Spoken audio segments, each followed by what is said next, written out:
Hi, welcome to B3 Comics review of Batman number 16. Scott Snyder continues his Death of the Family event. Art for this issue is done by Greg Capullo.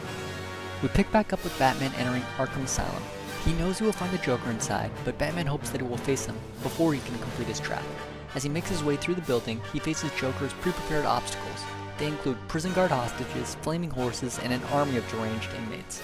Batman crushes them all. Next comes a wave of supervillains, including Mr. Freeze, Clayface, and Scarecrow. He finally makes it to the Joker's throne room. Inside are the Joker's hostages, including the Penguin, the Riddler, Two-Face, and other innocents dressed as the Justice League. Batman demands that the Joker surrender. He has defeated him, and the police are arriving to secure Arkham. However, the Joker still has cards left to play. He directs Batman's attention to TV showing the state of the Bat family. They have been thoroughly beaten and are at the mercy of the Joker. The Joker tells Batman to do what he says or he will kill them all. Batman must sit on his throne. As the issue ends, Bruce sits in the chair and is severely shocked. So the issue ends with Batman being electrocuted. I'm going to assume he's not dead, obviously, because, they're not going to kill Batman again. It's kind of disappointing because it's like the Joker was right all along. Batman had actually beaten the Joker in this issue, basically. And Batman basically had to sacrifice himself in the end because the rest of the Bat family members failed. So, the Joker, to a certain extent, was correct that the Bat family makes Batman weak. Because, and kind of going along with that general theme, throughout this issue, Batman was just destroying people on the way to the Joker.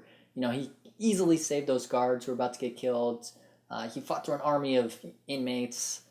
He had the Joker beat. Even in his mind, he knew that he had the Joker beat. He's like, the Joker's not prepared for me. I caught him off guard. I won. If I make it through this door, I win. He makes it through the door. He's, on the cusp of victory, but then the Bat family just pulls him back down. So the Joker, to a certain extent, is right, which is kind of sad. Snyder did a great job of making this issue legendary. He really tied it to Arthurian legend. When he first enters Arkham, he sees the dancing guards, which are like a dancing court, and then he has to fight his way through an army of inmates, which Joker calls the Royal Knights. Joker specifically calls them the Galahads and Gwaines. And then he makes his way past the Royal Tapestry made of, human bodies. He's got to fight the Royal Groundskeeper, which is Mr. Freeze. Clayface is the Royal Player. Scarecrow's the Royal Physician. The Penguin, Riddler, and Two-Face are the Bishop, the Strategist, and the Judge. And then Joker also has hostages dressed up as the Justice League, which are basically other nobles. And then, of course, the Joker himself is the faithful court jester. And Snyder even included a sword in the stone, which was a chainsaw stuck in a rock. So the fact that Snyder ties Batman to King Arthur, I just think makes it that much more epic. Great societies have always kind of tried to tie their mythology to previous great societies' mythology. Take Roman mythology, for example.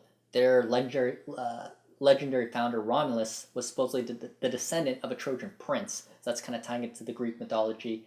And early depictions of King Arthur had him as kind of like a Roman British ruler. So he kind of had that Roman descent as well as being British.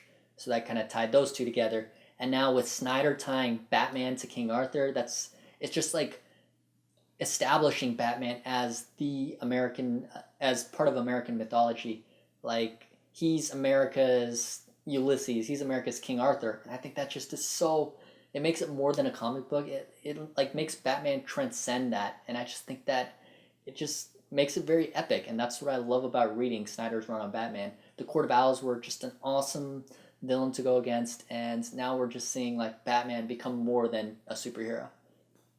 Joker, when he's talking about how he's the court jester and he chose to be Batman's court jester when he could have gone and been, he said, the jester of the King of Metropolis, which I assume is referring to Superman. And I was actually thinking to myself, like, could Superman actually handle the Joker? And of that, I'm not so sure, because the Joker is kind of a sick guy, and really the way in which he attacks the hero is he really kind of just breaks down their will. Like, I don't know if Superman saw the Joker just, committing these atrocities, just murdering tons of innocent people, I don't know if Superman could actually handle that. I think it might, kind of break Superman down. Superman's not as tough as Batman. I understand Superman lost his own planet. in the New 52, he's lost both of his parents too, but he just hasn't gone through the same hardships Batman has. Uh, he's a much more optimistic hero, whereas Batman is more realistic uh, and less optimistic, I guess you would say. And he can just put up with the Joker, whereas I'm not sure Clark Kent could. Clark Kent's just too nice of a guy. So I don't know if Superman could handle the Joker. I want to know what you guys think, though, because that was kind of just one interesting thing that kind of made me think. So the last thing I want to talk about in the issue is in the backstory, Joker's basically saying what comes next, and he opens up a little platter, and in it he reveals something, and he showed it to Two-Face and the Penguin, and they were both pretty freaked out. Other Death of the Family tie-ins that came out this week were Batgirl, and in that she's been beaten and captured. So, and at the very end, the Joker offers her a platter, and she's disgusted by it as well. We don't get to see what it is there. Batman and Robin also had a tie-in this week with Batman and Robin number 16. Damian's been beaten and captured, and the Joker opens up a platter for him as well, so it's kind of like a recurring thing. But that leaves us to wonder what's on this platter. What are we going to see there? And, I mean, an obvious possibility would be Alfred, since he got captured at the beginning. We haven't seen him since. And him being inside it would definitely get to Damian and Batgirl. So that's a definite possibility. I kind of don't think it's that, and I hope it's not, obviously, because I like Alfred. But I feel the Joker, he always has a twist, and Snyder has to have a twist to make this an even better story. And if it's just that Alfred got captured at the beginning and killed at the beginning, and we find out that he got killed at the end, that's not a twist. There has to be something else. Like maybe I'm hoping Batman's gonna have to choose between like the family and Alfred or something like that. I hope Alfred actually has a different part to play. So assuming he does have a different part to play, what's on the platter? One thing I found interesting is both Penguin and Two-Face were repulsed by what they saw. And those are, two villainous guys, so I think seeing like a dead body in there, like a head or something like that, I don't think that would throw them that much. And especially when it's the Joker showing it to you, you know you're going to see something pretty sick. So you'd sort of be expecting something sick. So I think for you to be repulsed to the extent they were, they'd have to see something like wilder than they possibly thought they could have seen. So I don't know what it is, but I'm really curious to see what comes next. And as a grade for Batman number 16, I'm going to give this a 4.5. It's another just amazing issue.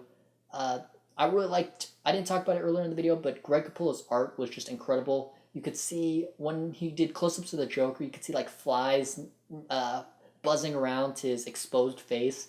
And that level of detail is just incredible. So 4.5 out of 5. So thanks for watching B3 Comics review of Batman number 16. Before I go, I got a question for you guys, though. What's on the platter or plate that the Joker is showing the different members of the Bat family and that he showed the Joker and the Penguin? Is it Alfred? Is it something else? Leave your response below in the comments, or, answer any other thing I talked about in this video, and thumbs up the video if you like it. Thanks.